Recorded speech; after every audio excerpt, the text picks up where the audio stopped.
के इस पवित्र प्रांगण में स्वागत है, अभिनंदन है मीडिया बंधुओं का। हमने आज से पूरे प्रदेश के अंदर संगठन बढ़ाओ और लोकतंत्र बचाओ अभियान चालू किया है, जो 1 महीने पूरे अप्रैल चलेगा। हम लोग ग्राम पंचायत कांग्रेस कमेटी का गठन कर रहे हैं।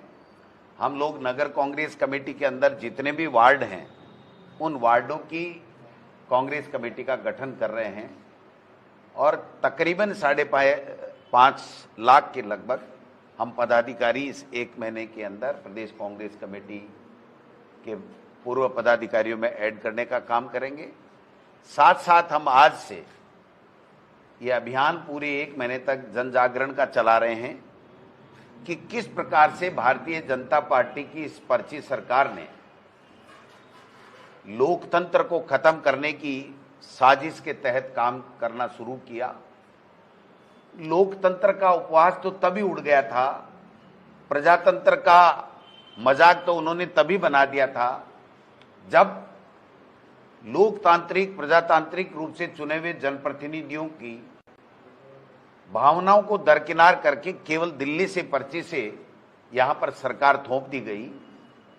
लेकिन तब से लेकर के अब तक आप देख सकते हैं कि नवंबर 2024 के अंदर 59 नगर परिषद नगर पालिकाओं के चुनाव पेंडिंग हो गए थे।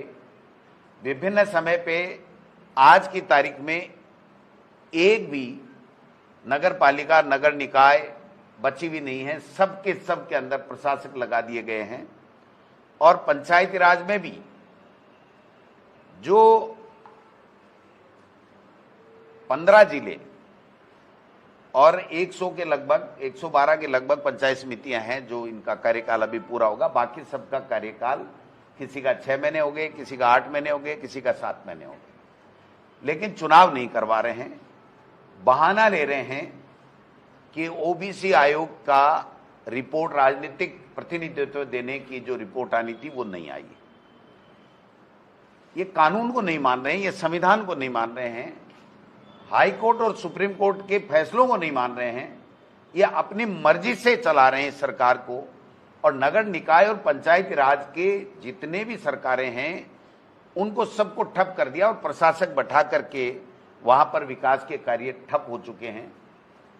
मैं कहना चाहता हूं कि राजस्थान उच्च न्यायालय की खंडपीठ ने भी नगर निकाय के और पंचायत राज के चुनाव 15 अप्रैल से पहले कराने का आदेश 14 नवंबर 2025 को दे रखा है।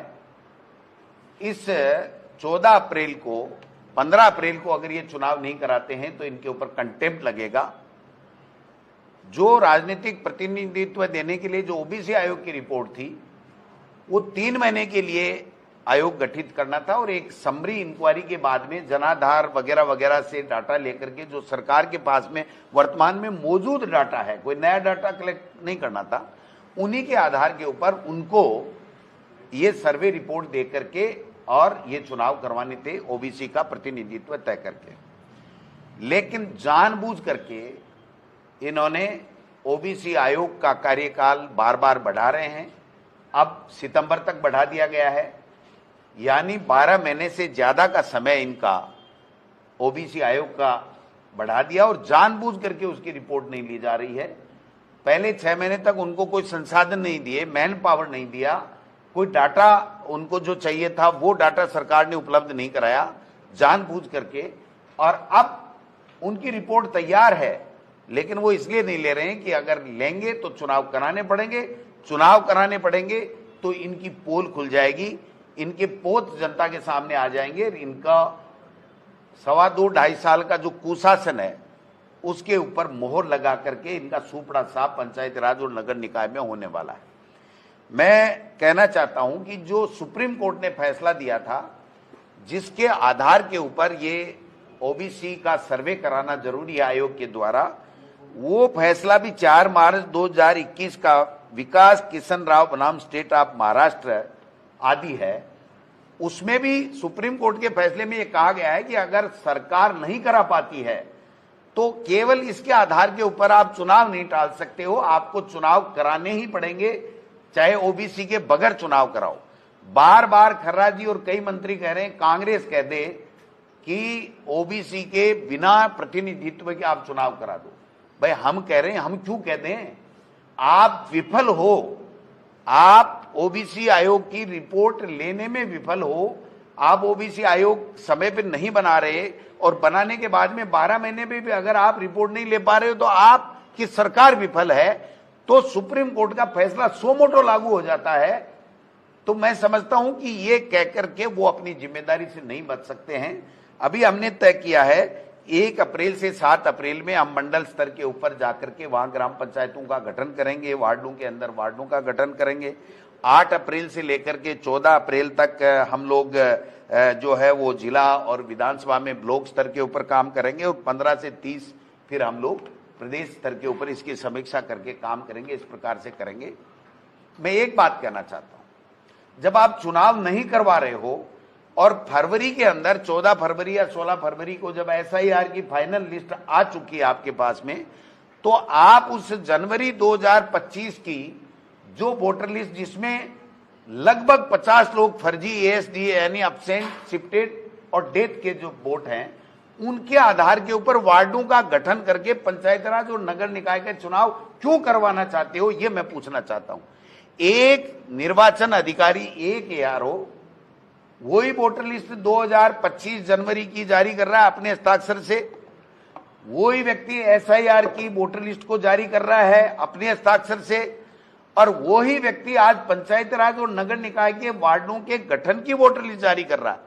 यानी एक निर्वाचन अधिकारी, एक एसडीएम 2 तरह की वोटर लिस्ट जारी कर रहा है, जिसमें दोनों में आंकड़ों में अंतर है।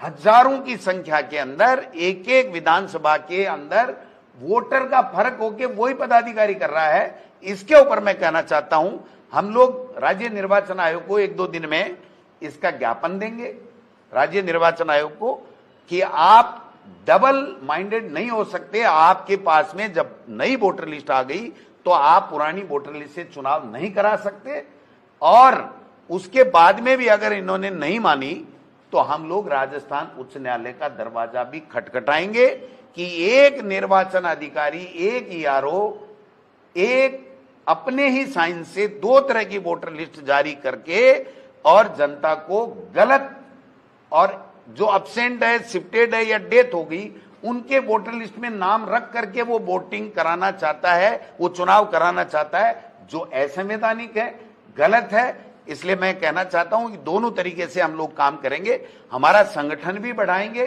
और इनका खुल करके पूरे तरीके से जनता में इनको एक्सपोज करेंगे, इनकी पोल खोलेंगे कि ये असक्षम लोग हैं, यहां पर कोई निर्णय लेने वाला नहीं है, इनका कोई विजन नहीं है।